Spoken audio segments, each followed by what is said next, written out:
بسم الله الرحمن الرحیم. السلام علیکم. نن ان شاء الله مونږه د فرست ایئر د بایولوژي د سیکنډ چپټر بایولوژیکل مالیکول نه په بل نوې ټاپک باندې خبره کوو. د ټاپک نوم زموږ سره د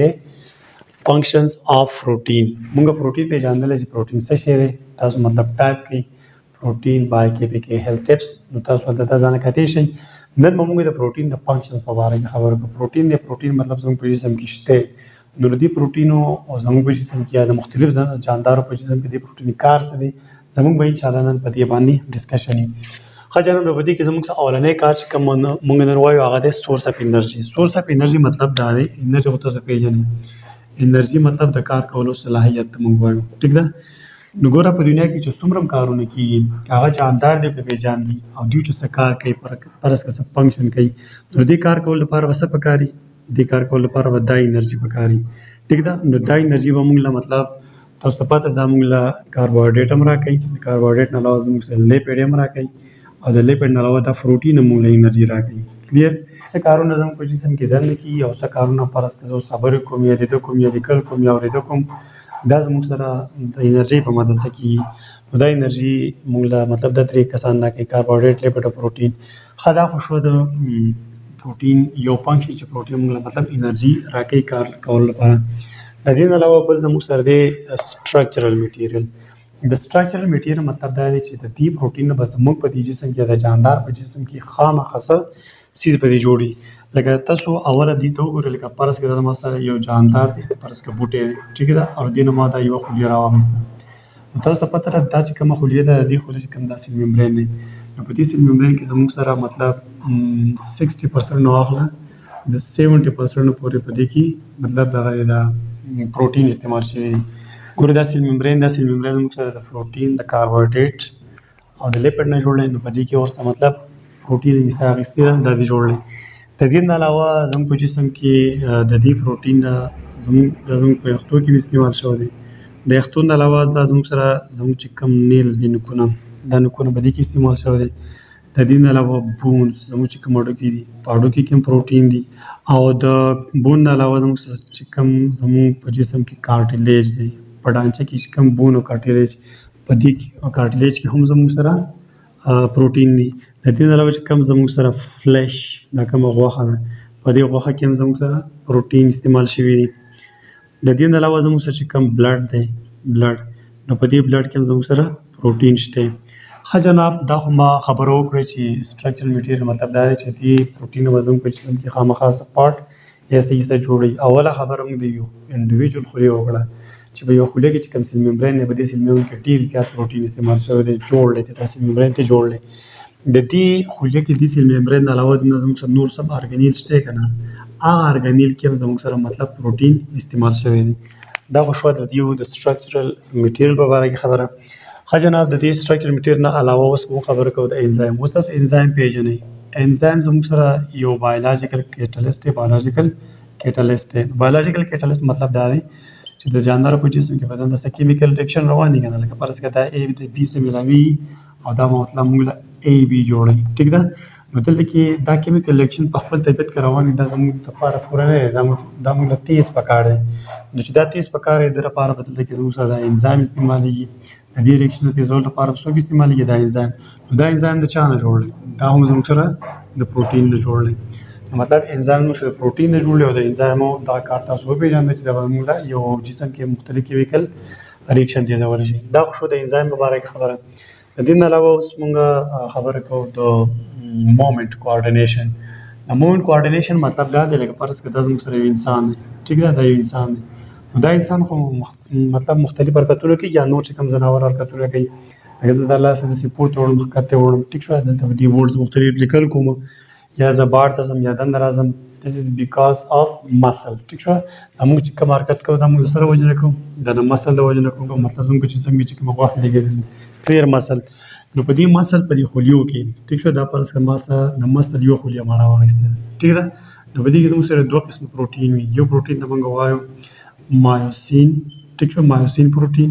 او بل زموږ سره دی اکټین پروټین. نو دا مسل چې کوم حرکت کوي دا داسې غځېږي او راغونډېږي. لکه دا مسل دی، که راغونډ شو داسې وغځېد، دا زموږ سره د اکټین او د مایوسین د وجې نه مطلب دا حرکت کوي. دا اکټین او دا مایوسین څه شی ما تاسو ته ویل کنه دا پروټین کلیر. خدا خو شو زموږ سره د مومنت مبارک خبره. د دې نه علاوه موږ اوس خبره کوو د میکانیکل سپورټ مبارک. د میکانیکل سپورټ مطلب دا دی لکه موږ ته چې اوس کوم سپورټ ویلاو دی سپوز اوس دا یو کس دی ټیک ده دا رسې ولاړ دی جسم کې دننه څه شی دی ډانچه دی که نه د دې ډانچې په ویل باندې مطلب موږ ولاړ یو ټیک شو دا پکې زموږ سره دا ډانچه ده ډانچې چې په دې انسان کې یا په نورو ځناورو کې ده دا ډانچه سکیلټن ټیک شو دا سکیلټن د څه نه جوړوي دا سکیلټن زموږ سره جوړ وي د بون نه اوس مې ته مخکې دا خبره وکړه او بل د کارټیلیج نه جوړ وي که نه نو په دې بون کې زموږ سره مطلب پروټین استعمال شوي او په دې کارټیلیج کې زموږ سره مطلب پروټین استعمال شوي نو دا میکانیکل سپورټ موږ له زموږ ډانچې راکړلې ډانچه د بون او کارټیلیج نه جوړله او بون کې هم پروټین یا په کارټیلیج کې هم پروټین بل کار د پروټین دا شو کلیر. ها د میکانیکل سپورټ نه علاوه بیا زموږ سره دی ریګولیټ گروث. ریګولیټ گروث مطلب دا دی لکه فرض کړئ دا زموږ سره یو کچې ماشوم دی کلیر وړوکی ماشوم دی دا وړوکی ماشوم به بیا غټېږي که نه ورو ورو به دا غټېږي چې دا غټېږي نو دی دا غټولی شو ټیک شو دا خو تاسو ته اوس پته ده چې ماشومان غټېږي دا ځکه غټېږي چې دننه په دې جاندار په دې جسم کې زموږ سره یو خاص هارمون وي یو خاص هارمون یو هغه هارمون زموږ سره دا ماشوم یا نور مختلف ځناور غټوي هغه هارمون ته مونږ وایو ګروث هارمون او دا ګروث هارمون زموږ سره مطلب څه شی دا زموږ سره پروټین نه جوړوي پروټین نو اوس تاسو ته دا هم پته ولګېده چې دا مونږ غټېږو دا زموږ سره یو خاص هارمون د هغې د وجې نه غټېږو هغه هارمون نوم دی ګروث هارمون او دا ګروث هارمون زموږ سره پروټین نه جوړوي نو دا خبره هم کلیر کړه زموږ سره ټیک ده. د ریګولیټ ګروث نه علاوه زموږ سره دی د ټرانسپورټ کې هم زموږ سره دی پروټین اهم کردار دی. اوس ټرانسپورټ څه ته وایي ټرانسپورټ دې ته وایي لکه فرض کړه دلته دا یو څیز دی او دا څیز دلته راوړه غواړي ټیک شوه نو زموږ په جسم کې اوس داسې شی نه چې یو ځای نه بل ځای ته ځي او هغه پروټین به په شا کې وړي وي ښه نو داسې اوس زموږ سره څه شی دی دې ته اوس وګورئ لکه فرض کړه دا زموږ سره یو انسان دی کلیر او د دې انسان نه فرض کړه دا ما یو رګ راواخیست دا یو رګ دی په دې رګ کې دنده بلډ دی په دې بلډ کې دنده آر بي سي ده ټیک شوه دا آر بي سي زه بار ته راوباسم ټیک ده دا آر بي سي ده په دې آر بي سي کې تاسو ته پته ده چې زموږ سره هیموګلوبین دی که نه د هیموګلوبین په باره کې موږ په دې تېر ټاپک کې خبره کړله نو ګوره دلته اوس وګورئ لکه فرض کړئ دا زموږ سره لنګز دي دا لنګز دي په دې لنګز کې چې کومه دنده زموږ سره دا بلډ ویسل دی یا کوم رګ دی هغه رګ به زه دلته شو کړم ټیک شوه نو دې په پلونه دا اکسیجن دې وینې ته راواخلو کلیر او چې دلته دې وینې ته راواخلو دلته په دې وینې کې زموږ سره آر بي سي خولي که نه نو دا اکسیجن دی دا اکسیجن به راوړي دې آر بي سي خولي ته چې دا دې ته راواخلو مطلب دا په ټول جسم کې چې کوم ځای ته ضرورت د آر بي سي دلته ویسي بهرحال دا آر بي سي ده او په دې آر بي سي کې دا اکسیجن دی او داسې روان کړلی ویې وړي ټیک شوه فرض کړه دا آر بي سي دلته راورسېده او دا اکسیجن دلته در ډراپ کړم دا اکسیجن به دلته کې بار چېرته خولي ته ور وړي اکسیجن دلته راواخلو او دلته کې په دې خوله کې زموږ سره CO2 هم دی که نه دا CO2 به دې بلډ ته راوړي دا آر بي سي چې اوس په دې کې داسې مخکې روانه ده دا به داسې راواپس کېږي که نه دا رګ به مطلب وین ته کنورټ کېږي ځان خبرې دي دلته چې کومه دا CO2 راواخلو ټیک ده او دا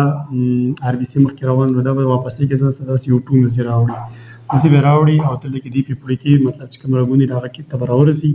او د هغه رګ نه دا رګ مطلب په دې پیپړه کې هغه دې نه دې پیپړو لای ته راوړي دا به رسي بار ته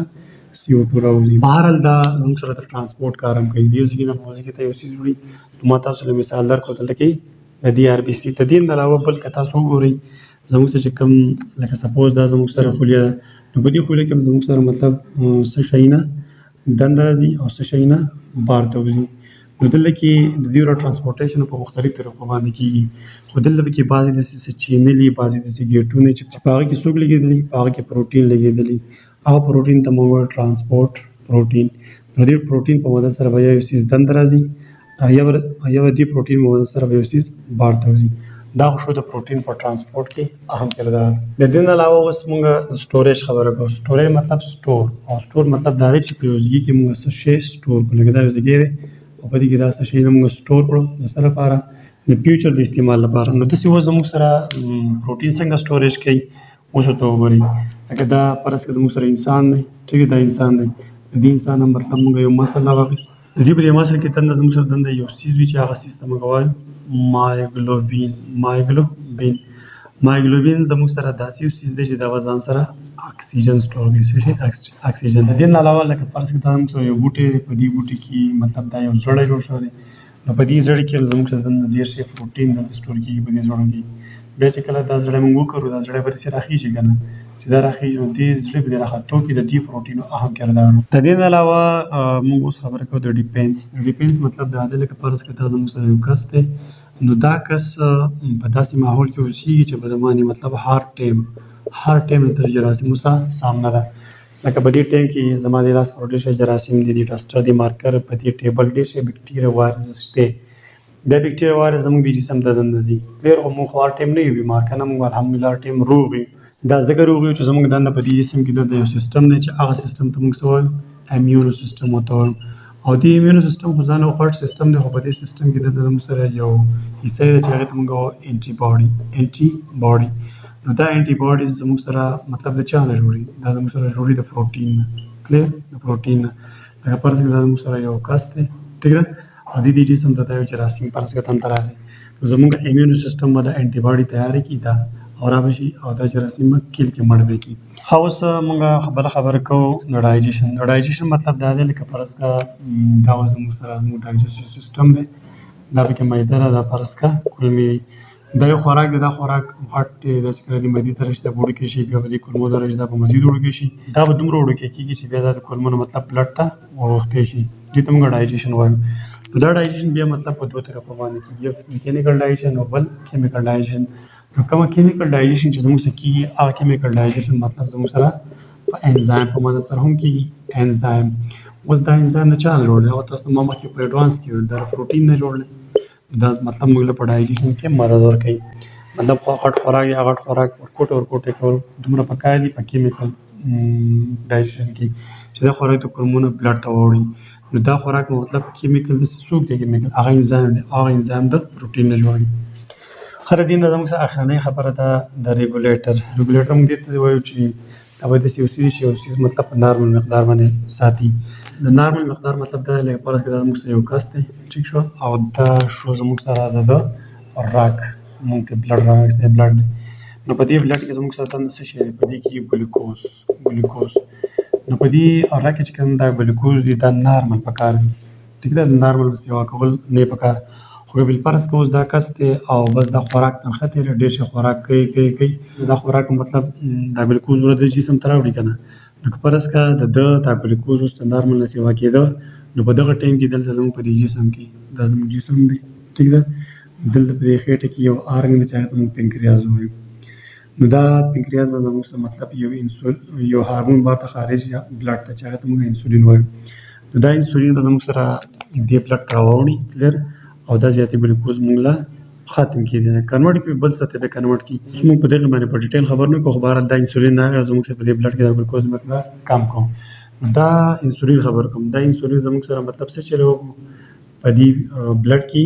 د ګلوکوز مقدار ریګولر وساته ریګولیټر شو دا اوس د انسولین څوک دی دا ریګولیټر دی نو دا انسولین اوس د چا نه جوړ دی هم د پروټین نه جوړ دی بس خبره ختم دا شو زموږ سره نړۍ ټاپک